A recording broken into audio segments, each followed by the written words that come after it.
DMM Aerial Tool Bags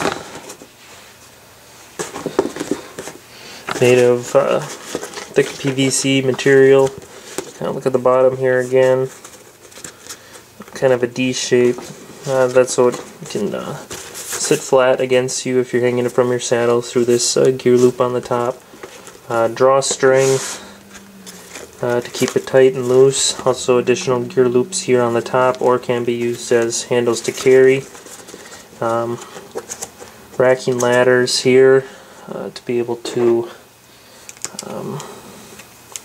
clip your carabiners in with pulleys or rigging slings or what have you. They're really decent in size, especially the large one, the 6 liter. It's pretty long.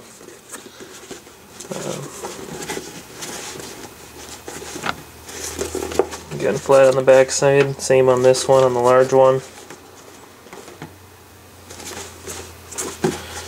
These are the DMM Aerial Tool Bags.